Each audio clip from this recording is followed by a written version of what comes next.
Chapter ஸ்டார்டிங்லேயே நம்ம Chris வந்து யுக்கிமியா பாலை தடுத்தது தான் காட்டுறாங்க. இப்போ யுக்கிமியா ஒரு கோலை கூட உருப்படியாக அடிக்க விட மாட்டானே அப்படின்ற மாதிரி பார்த்துட்டு இருப்பான். இங்கே ஆண்ட்ரி வந்து ரொம்ப க்ளோஸான பால் அப்படின்ற மாதிரி சொல்லிட்டு இருப்பா. அது ஆண்ட்ரியான்னு தெரில, நம்ம ஆண்ட்ரினே கண்டினியூ பண்ணிப்போம்.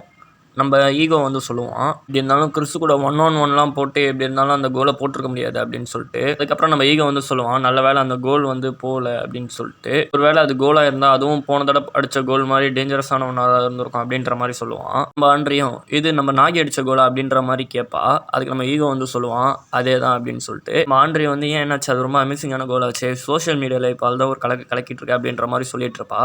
ஈகோ வந்து சொல்லுவான், என்னை பொறுத்த வரைக்கும் அந்த கோல் எனக்கு ஒரு டிஸ்கம்ஃபர்ட் தான் அப்படின்னு. ஏன் அப்படி சொல்லுவான்னா, மறுபடியும்லாம் நம்ம நாகியால் நினச்சாலும் அந்த மாதிரி கோலை அடிக்க முடியாது, ஸோ அதனால தான் அப்படி சொல்லுவான். ஈகோ வந்து சொல்லுவான், ஒருத்தனோட திறமைக்கு மீறி அவன் அச்சீவ் பண்ணுறான்னா கண்டிப்பாக அவனை அதுக்கு எடுத்துருவான் அப்படின்ற மாதிரி. அதுக்கப்புறம் ஈகோ சொல்லுவான், யுக்கிமியாவோட ஃபெயிலருக்கு காரணமே அவனோட சுயமரியாதை தான் அப்படின்ற மாதிரி. அவனுக்கு ரொம்ப சுயமரியாதை இருக்குது அப்படின்ற மாதிரி சொல்லுவான். அதுக்கு நம்ம ஆண்ட்ரி வந்து சொல்லுவான், ஒரு ஸ்ட்ரைக்கருக்கு கான்ஃபிடன்ஸ் இருக்கிறது தப்பில்லையா அப்படின்னு சொல்லிட்டு. அதுக்கு நம்ம ஈகோ வந்து சொல்லுவான், கான்ஃபிடன்ஸுக்கும் வைராகியத்துக்கும் வித்தியாசம் இருக்குமா அப்படின்ற மாதிரி. அதுக்கப்புறம் நம்ம ஈகோ சொல்லுவான், அவன் தன்னைத்தானே அவனோட ஹீரோவாக நினச்சிட்டு அவனே தனியாக கோல் அடிச்சிடலாம் நினச்சிட்டு இருக்கான் அப்படின்னு சொல்லிட்டு. இதுக்கப்புறம் நம்ம ஈகோ ஒரு சூப்பரான கோட்ஸ் ஒன்று சொல்லுவான். அது என்னதுனா, அவனோட சொந்த கதையிலே மூழ்கி இருக்கிறவனால எப்போவுமே சக்ஸஸை ரீச் பண்ண முடியாது அப்படின்ற மாதிரி சொல்லியிருப்பான். நம்ம ஆண்ட்ரியும் அப்படின்ற மாதிரி கேட்டுட்ருப்பா. அதுக்கப்புறம் இவங்க 2 பேருமே பேசியிருப்பாங்க. அதுக்கப்புறம் என்ன ஆகுதுறானா, நம்ம இசாகியை வந்து நம்ம யுக்கிமியா கிட்ட போயிட்டு நம்ம 2 பேரும் சேர்ந்து விளாட்லாம், எனக்கு ஹெல்ப் பண்ணு அப்படின்ற மாதிரி கேட்டிருப்பான். இதுக்கு நம்ம யுக்கிமியா நீயும் அந்த கைசர் மாதிரி தான் இருக்க அப்படின்ற மாதிரி சொல்லி அனுப்பிச்சிருவான். இசாகியும் நீ தனியாகவே விளாண்டுக்கப்பா அப்படின்ற மாதிரி போயிடுவான்.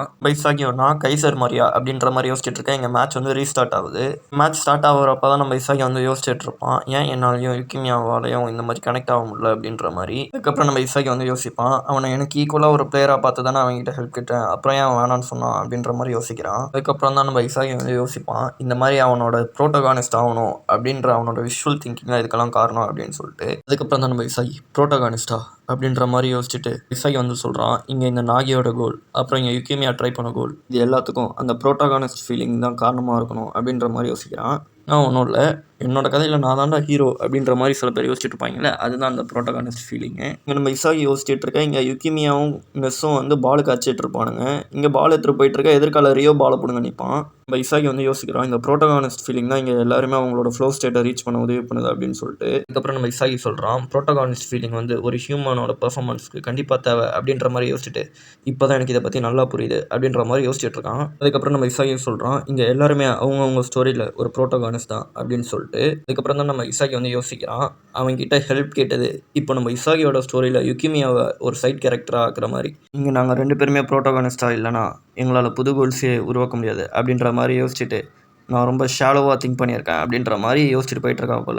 இங்கே ஷாலோ திங்கிங்னா லைக் முழுசாக ஒரு விஷயத்தை பற்றி தெரியாமல் அதை பற்றி யோசிக்கிறதுன்ற மாதிரி. அதுக்கப்புறம் நம்ம இசாகியும் இதுதான்டா என்னோட புது பீஸ்ன்னு சொல்லிட்டு ப்ரோட்டோகானிஸ்ட் ஃபீலிங்கை கையில் எடுத்துட்டான். இங்கே நம்ம இகராசியும் ரைச்சியும் வந்து இன்னும் 90 செகண்ட்ஸ் தான் இருக்குது அப்படின்னு சொல்லிட்டு கத்திக்கிட்டு இருக்காங்க. இங்கே பால் பார்த்தா நம்ம ரியோ கிட்ட இருக்குது. நம்ம குனியாமியும் பால் எடுக்க ட்ரை பண்ணுறான். இங்கே நம்ம ரியோவும் அவனோட ஃப்ளோ ஸ்டேட்டில் இருக்கான் போல். அவன் என்ன பண்ணுவான், எவன் வந்தாலும் பரவாயில்லன்னு சொல்லிட்டு பால் எடுத்துகிட்டு போயிட்டே இருப்பான். இங்கே இவன் பின்னாடி வந்துட்டு முன்னாடி நம்ம நாகி வந்து ஓடி போயிட்டு இருப்பான். நம்ம ரியோ வந்து சொல்லுவான், இங்கே இருக்கிற எல்லாருமே வெறும் பான்ஸ் தான் அப்படின்னு சொல்லிட்டு, லெட்ஸ் கோ ட்ரெஷர் அப்படின்னு சொல்லிட்டு ட்ரெஷர்ன்னு சொல்லிட்டு நம்ம நாகியை மீன் பண்ணுவான்.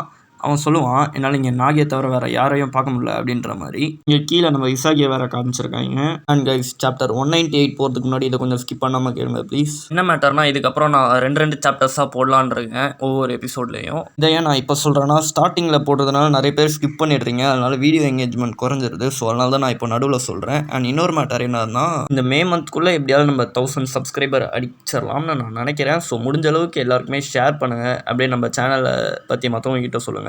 ஸோ அனிமி பார்க்குற மற்றவங்களும் இந்த மாதிரி ஸ்பாய்லர்ஸ் வேணுன்னா நம்ம சேனலில் பார்ப்பாங்க. ஸோ இதை நான் ஒரு டார்கெட்டாக வைக்கிறேன், 1000 சப்ஸ்கிரைபர் இந்த மே மந்த்குள்ளே அடிச்சிட்டா, அதாவது ஏப்ரல் முடியறதுக்குள்ளே 1000 சப்ஸ்கிரைபர் அடிச்சிட்டா நான் ஒரே எபிசோடில் ஒரு 20 ப்ளூ லாக் சாப்டர்ஸ் கவர் பண்ண ட்ரை பண்ணுறேன். ஸோ உங்களை நம்பி இதை நான் சொல்லியிருக்கேன். ஸோ முடிஞ்ச அளவுக்கு பாருங்கள் கைஸ். ஓகே, நம்ம இந்த சாப்டர் 198ல் பாதி பார்க்க போகிறோம். இன்னொரு எபிசோடில் மீதியை கண்டினியூ பண்ண போகிறோம். இன்னொரு எபிசோடு இதுக்கப்புறம் வந்துடும். ஓகேவா? சாப்டர் ஸ்டார்டிங்கில் நம்ம ரியோ கிட்ட தான் பால் இருக்குது. அவனும் பால் எடுத்து ஓடி போயிட்டு இருக்கான். கிரிம் வந்து பால் எடுக்க வரான். நம்ம ரியோ வந்து யோசிக்கிறான், இன்னும் கொஞ்சம் தான், இன்னும் 10 மீட்டர்ஸ் தான், இல்லை 7 மீட்டர்ஸ் அப்படின்னு சொல்லிட்டு 5 3 2 1 அப்படின்னு சொல்லிட்டு பாலை உதைக்க போகிறான்.